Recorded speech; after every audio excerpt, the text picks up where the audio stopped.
Buen día, queridos estudiantes. El tema para hoy es relación entre personajes y acciones. En la materia de español para grado tercero, yo soy la profesora Caterine Cadavid. Nuestra primera actividad consiste en describir estos personajes que se presentan en la imagen: Peter Pan, Campanilla, Capitán Garfio o Wendy. Recordemos que estas actividades podemos realizarla en la misma guía o también los que no tengamos la guía lo podemos realizar en nuestro cuaderno de lengua castellana. Relación entre personajes y acciones. Los personajes son estructuras que representan personas, animales o cosas. Estos últimos adquieren características humanas y se comportan como personas. A través de ellos se van desarrollando los hechos, acciones o acontecimientos de una narración. Pueden ser reales o ficticios. A lo largo de la obra son presentados por el narrador, quien les va dando características físicas y psicológicas, permitiendo de este modo que el lector se forme una idea de cada personaje. El carácter de cada uno de ellos y el ambiente en que se desarrollen determinará su conducta y, por consiguiente, su forma de actuar. El personaje que adquiere mayor relevancia en una obra recibe el nombre de protagonista y este conforma el núcleo en el cual girarán las acciones del relato. Por otro lado, está el personaje que se opondrá a las acciones del protagonista y este recibe el nombre de antagonista. Describir a un personaje según su espacio. Hay muchas maneras de describir a un personaje, pero una regla es básica. No debemos explicar, debemos mostrar. Y para esto tenemos dos herramientas fundamentales: las acciones de un personaje y su espacio. ¿Qué hace? ¿Cómo se desempeña? En qué consiste su trabajo y el lugar donde vive es muy importante. Podemos describirlo de una manera o de otra. Podemos usar el espacio para mostrar elementos de su personalidad o de su situación vital.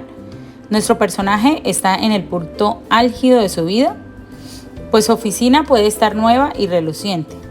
Si en cambio sus días de gloria ya han pasado, ya esta debería ser decadente y necesitar una o dos capas de pintura. Es un recurso sencillo, pero mucho más interesante que una línea apuntando que Peter estaba en el mejor momento de su vida. Sí, en vez de describir con palabras, lo hacemos con escenografía, el ambiente, el espacio donde se encuentra, y describir con hechos cada una de las características que tiene el personaje. Debemos recordar que el escenario en el que se mueve nuestro personaje debe ir acorde con el nivel socioeconómico del mismo. Si este cuenta con una buena economía, debe justificarse bien, o acabaremos volando por los aires la suspensión voluntaria de la credulidad de nuestros lectores. Vamos a resolver la actividad del crucigrama siguiendo las pistas. Entonces, como pueden observar, hay 4 palabras entrelazadas entre ellas formando el crucigrama. La primera dice su sinónimo de formulación y empieza con P y termina en O. La segunda, su sinónimo es avance y empieza por D y termina en O. La siguiente palabra dice: es difícil de desarmar un cordón cuando se tiene un... Y finalmente, el final de una historia empieza por D y termina en E. Si adivinamos los acertijos, podemos completar nuestro crucigrama. Ahora vamos a observar cómo es la planificación de un cuento o narración. Primero que todo debemos tener en cuenta cuáles son los elementos.